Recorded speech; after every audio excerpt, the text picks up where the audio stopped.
Right, it's now the Sunday, which we're doing part 3 of the shed build, and this weather is absolutely terrible.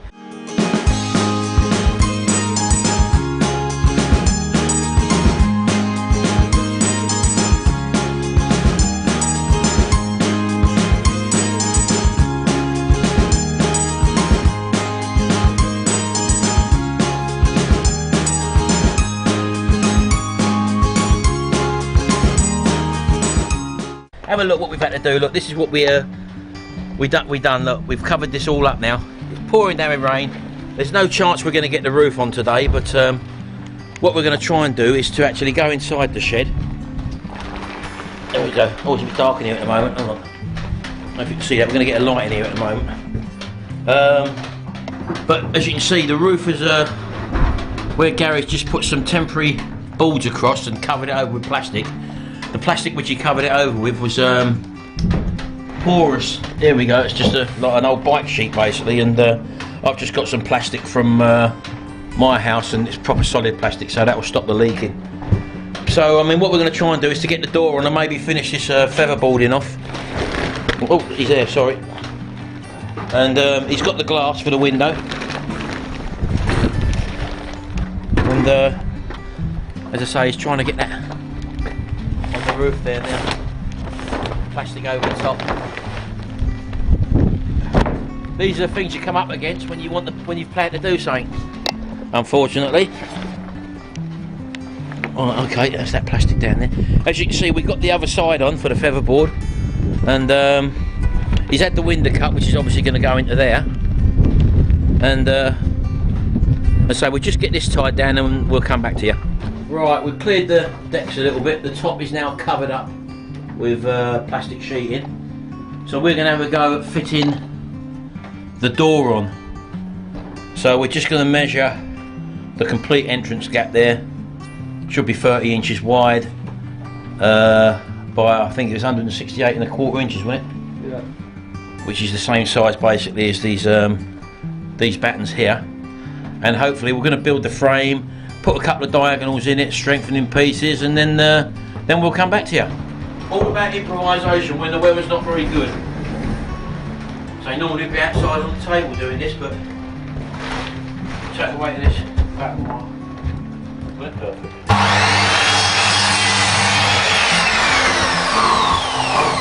Put that one there for a minute. Just hold it there, 'cause I'm going to measure it on the other one.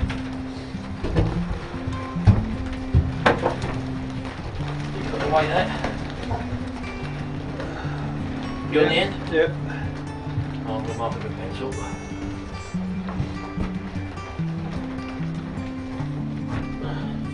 Take the top one off. I've got the bottom one. Got it? Yep. Just flush it in here.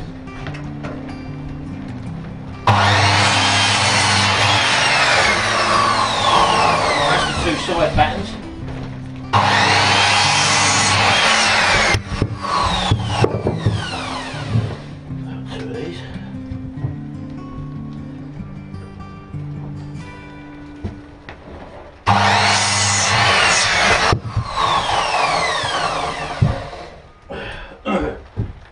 Right, okay. So we'll just screw and drill that together.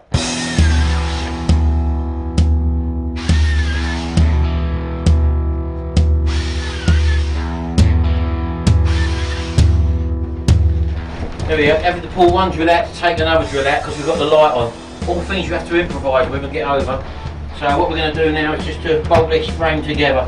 You've got a long side there, haven't you? And these are the two short sides, aren't they? Yeah. So, these things are sent to try us.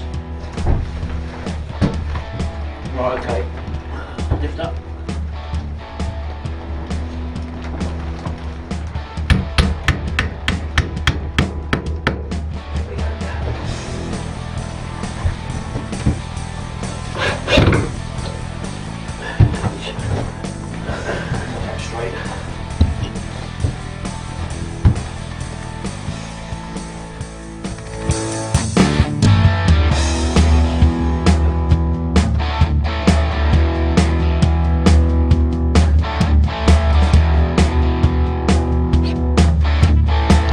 so see if that goes in place, Bert.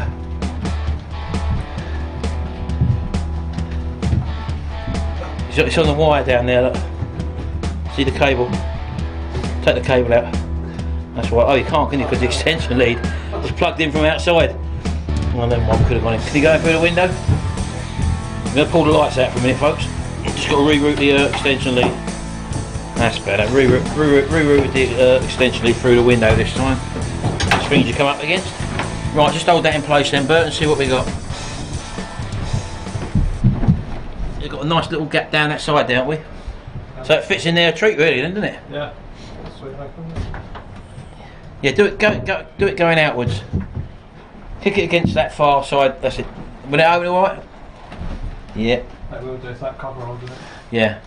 Yeah. Right. Okay. Well, we'll put a couple of we'll put a cross member across the middle, and then a couple of diagonals. So that will strengthen it and stop it from bowing anyway. All right. So we'll do that now then. Right. There we go. That's the centre beam in now. So basically, that is the framework of our door. So all we're going to add now is just a couple of diagonals, just to reinforce the sideward movement. Not that it's going to be moving anywhere, but and the way we're going to do that is literally, if you just get that batten there, but we'll hold that diagonally. You go to the top end, and I'll go this end. Right, just put it over there. Up a bit. It wants to be in the middle of the cross piece. That's it, like that. So now I'll go in the cross piece like that, and all we'll basically do is to draw a pencil line. Can you get the pencil?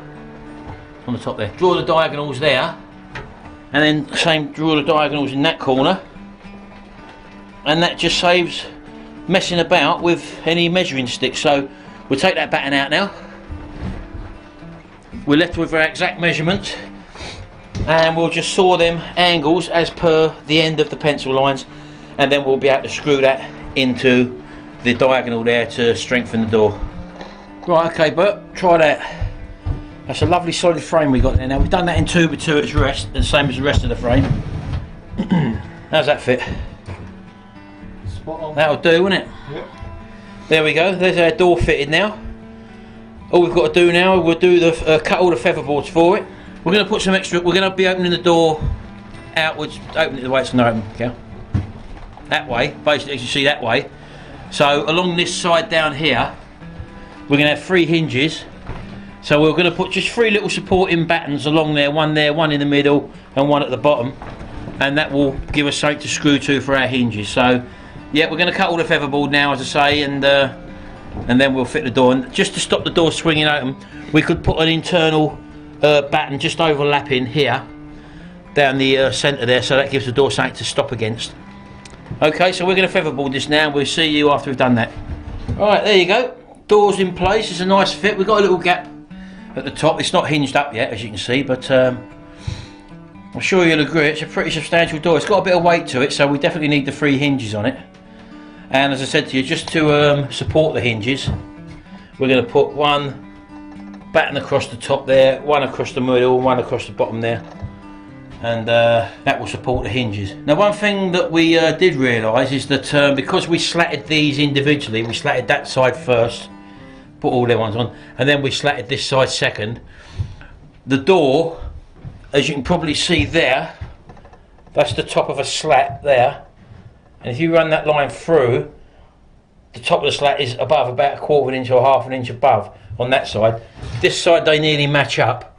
So that's just something, if you ever do your own shed, what you could do is just to make a little wedge, a block, so that when you lay a slat on, you can put the little wedge below, sitting on top of the slat you've just laid, like a little bit of batten, about that length for example, and you can just match up your slat you're putting on to the height for that batten, and that way all your battens will be clear. So I mean, that's just something to be aware of.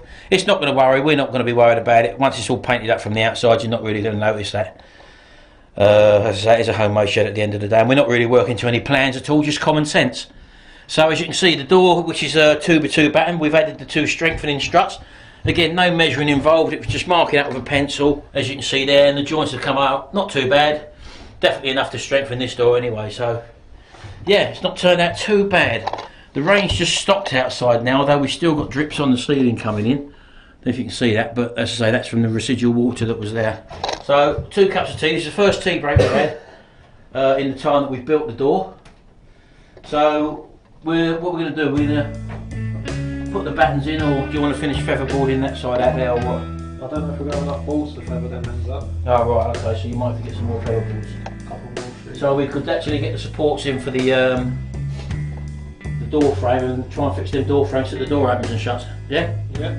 Well, let me just finish my tea first anyway, and because I think I deserve it, and then we'll fix the door hopefully to the frame. Who's there?